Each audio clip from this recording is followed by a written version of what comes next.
Tidak ada yang menyangka, di Jerez, lintasan yang selama ini dikenal sebagai wilayah nyaman KTM, justru Honda yang membuat semua orang terdiam. Bukan sekadar cepat, tetapi benar-benar mendominasi. Dan yang paling mengejutkan, bukan hanya rival di lintasan, melainkan mentor dari Hakim Danish sendiri. Dengan wajah penuh heran, ia sampai melontarkan satu pertanyaan yang kini ramai dibicarakan paddock. Kok bisa Honda NSF 250 Airways kencang ini? Kalimat itu terdengar sederhana, tetapi di baliknya ada rasa kaget, ada tekanan, dan ada kekhawatiran besar. Karena untuk pertama kalinya, mereka melihat Honda tampil begitu buas di Jerez. Dan sosok yang membuat semuanya terjadi adalah Veda Ega Pratama. Ya, pembalap muda Indonesia itu kembali menjadi pusat perhatian. Bukan karena sensasi, bukan karena drama di luar lintasan, tetapi karena performanya yang benar-benar memaksa semua orang untuk menoleh. Balapan Moto3 Jerez 2026 dimulai dengan prediksi yang cukup jelas. Hakim Danish dengan paket KTM yang dianggap superior diprediksi akan lebih unggul. Banyak yang percaya Jerez adalah tempat ideal bagi KTM untuk menunjukkan dominasinya. Ditambah lagi Danish datang dengan kepercayaan diri tinggi. Ia bahkan sempat menyatakan bahwa dirinya siap bersaing di barisan depan. Sementara Veda datang dengan tekanan berbeda. Honda NSF 250 Airway selama ini sering dianggap belum seagresif KTM dalam duel lap panjang.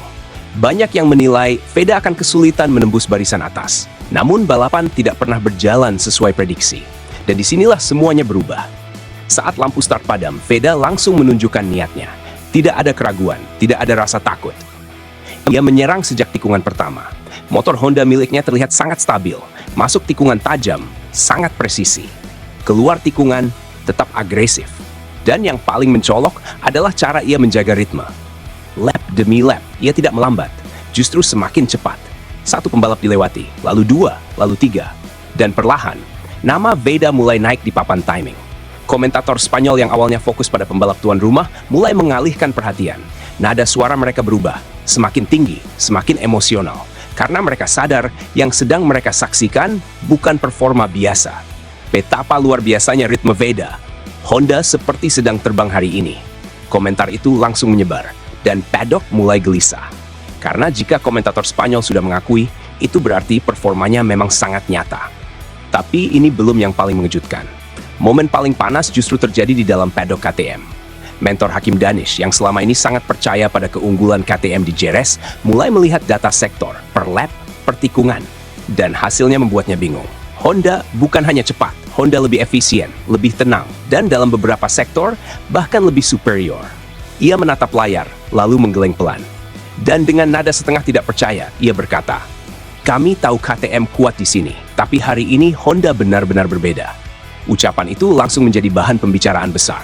Karena itu bukan datang dari media, bukan dari fans, tetapi dari orang dalam kubu rival. Artinya, mereka benar-benar merasakan ancamannya. Sementara itu, Hakim Danish mulai menghadapi tekanan berat. Start yang awalnya terlihat menjanjikan, perlahan berubah menjadi masalah. Ia kesulitan menjaga konsistensi. Beberapa kali terlihat kehilangan momentum saat duel. Dan yang paling menyakitkan, ia kembali harus melihat Veda berada di depannya. Bukan sekali, bukan dua kali, tetapi berulang. Publik mulai membandingkan. Mengapa Veda dengan Honda bisa begitu tenang, sementara Danish dengan KTM justru terlihat tertekan? Jawabannya mungkin sederhana. Mental. Karena di level Moto3 bukan hanya motor yang menentukan, tetapi keberanian dan keputusan dalam sepersekian detik. Para analis balap Spanyol pun mulai bicara. Mereka menyebut Veda sebagai pembalap dengan racing intelligence yang sangat tinggi. Ia tidak membuang energi sia-sia. Ia tahu kapan menyerang, kapan menunggu, dan kapan harus mengambil risiko. Sementara Danish terlihat terlalu ingin membuktikan sesuatu. Dan kadang keinginan besar justru menjadi beban. Ketika garis finish dikibarkan, hasilnya menjadi pukulan telak. Veda kembali tampil lebih meyakinkan. Honda kembali menjadi sorotan. Dan Hakim Danish sekali lagi harus menerima kenyataan pahit. Ia gagal finish di depan rival terbesarnya. Manajer Honda Tim Asia, Hiroshi Aoyama, mengaku bangga dengan perkembangan Veda. Menurutnya, hasil ini bukan keberuntungan, tetapi buah dari kerja keras, disiplin, dan keberanian untuk terus berkembang. Ia percaya Veda punya sesuatu yang spesial, sesuatu yang tidak bisa diajarkan. Mental juara. Dan Veda sendiri tetap kalem, tetap fokus. Ia tidak merayakan berlebihan. Ia hanya mengatakan, kami masih belajar, masih banyak yang harus diperbaiki. Karena bagi pembalap besar, hasil bagus bukan garis akhir. Itu hanya awal. Dan sekarang, semua orang mulai menunggu seri berikutnya. Apakah KTM akan membalas? Apakah Hakim Danish mampu bangkit dari tekanan ini? Atau justru Honda NSF 250 RV akan kembali membuat dunia terdiam? Satu hal yang pasti, persaingan ini sudah berubah. Bukan lagi soal siapa lebih cepat, tetapi siapa yang lebih siap menghadapi tekanan. Dan sejauh ini, Veda Ega Pratama sedang memenangkan perang itu.